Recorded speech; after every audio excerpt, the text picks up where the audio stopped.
Hey guys, welcome back to Bridal Sewing Techniques, and today I have 15 speed tips for the sewing pro. If you're gonna be a pro, you've got to be fast. So those of you that are my subscribers are gonna recognize some of these tips from videos. I just pulled these tips from the last 2 months worth of videos that I've shared with you. I hope this helps.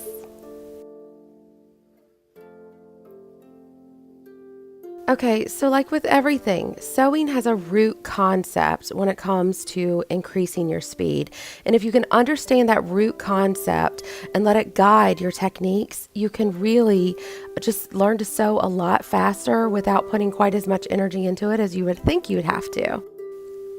The root concept of increasing your speed is in the understanding that sewing is muscle memory more than it is hand-eye coordination. I always tell people this is similar to learning to play the piano. When you're starting out, you're clunky, you're slow, everything is hand-eye coordination. Everything is just coming very deliberately from the brain. But when you see a professional piano player, they have these large chunks of muscle memory is what they're working from. So they're not thinking about each individual note anymore. They have chunked this piece that they have practiced for months. And it's just a incredible amount of knowledge that's literally stored within their musculature, and it allows them to flow, get more expressive, play faster. And the same thing is going to happen with your sewing. You're going to want to create patterns in where you put things, how you reach for things.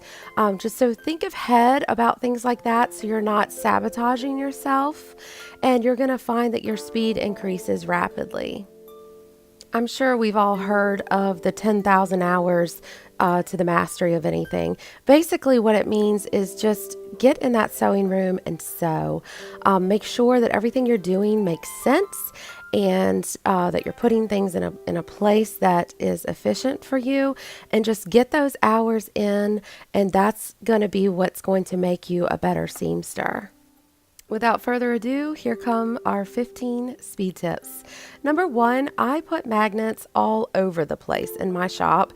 It keeps things cleaner, and I know I can reach for a magnet when I need some type of pin or something like that. They're not just rolling around everywhere. 2, I do glue magnets also onto the top of my machines. That way I can fling a razor there or some pins or whatever. Just keeps everything handy. Number 3, I keep a little bowl of muslin stoppers right by my sewing machine. So I have them pre-cut, and whenever I need to cap my boning, they're just right there. Makes it go really fast for me. Number 4, I have sticky measuring tape. You can buy it by the roll. I have that stuck pretty much everywhere, on all my machine tables, cutting tables, whatever, just because we need to measure all the time. Number 5, I keep my nippers and my razor to the right of every single sewing machine in my shop. Number 6 has to do with the holy grail of sewing. How do you get super good at making this rolled baby hem, hanky hem, whatever you want to call it, getting it nice and tight and tiny? I know you guys have drilled this and tried to get it as small as possible. One way to get it a lot smaller with very little effort is change your needle. That first one was with a size 18 needle. Change it to a size 9 and look at how much easier it is to get a tight roll on that.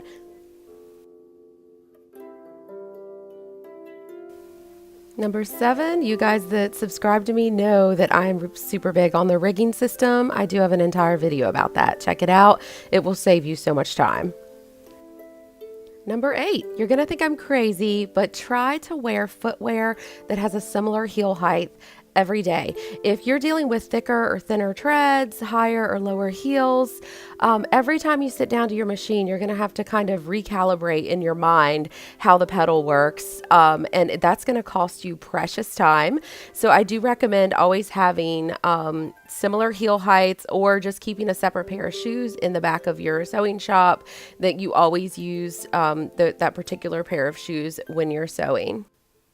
So yes, at this point, you pretty much think I'm nuts and I've gone overboard, but we've all heard of the little tricks that like Olympians use to get faster, just the detail that they get down to, you know, cyclists or shaving their legs.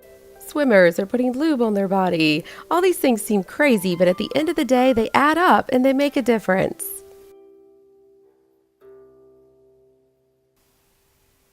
Number 9 is something that I went over in my last couple of videos as far as when you're doing some hand sewing on the table.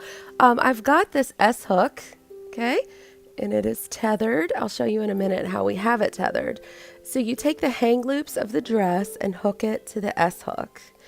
And then watch the way that this is rigged. This is to prevent the dress from slipping off the table when you're cutting hems or when you're hand sewing anywhere on the dress, really, the bodice, the hips, whatever. So here's where this ribbon goes to.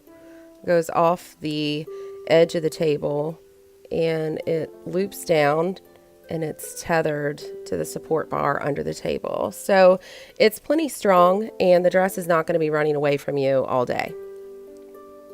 Tip 9, use your shirt or your lapel as a pin cushion.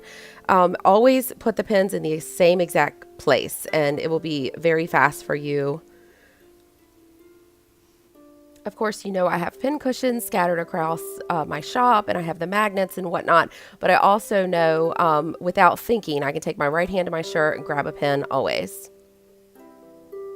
Number 10. Always knot your threads before you stick them back in the pin cushion. If you don't do that, you're sabotaging yourself because every time pretty much that you need a thread, you're going to want it knotted. So you might as well do it while you're already in the groove. Also, the next time you need that thread, your hands may be occupied and you may not be able to easily knot it. Okay, here's a really quick way to set up some boundaries in your pin cushion.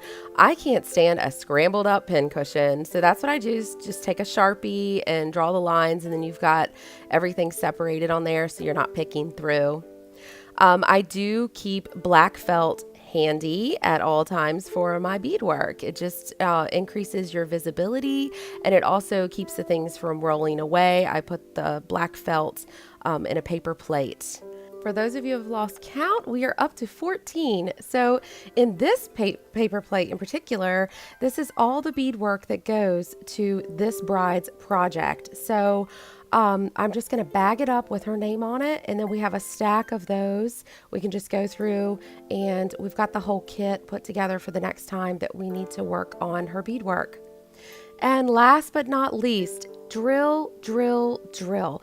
Tip 15, if there's something that you really want to get faster at and you just haven't gotten to that point yet, hole up in your studio and just get out the scraps and do it over and over and over. And I promise that repetition will reward you with mastery. I hope this has helped you. Please like, share, and subscribe.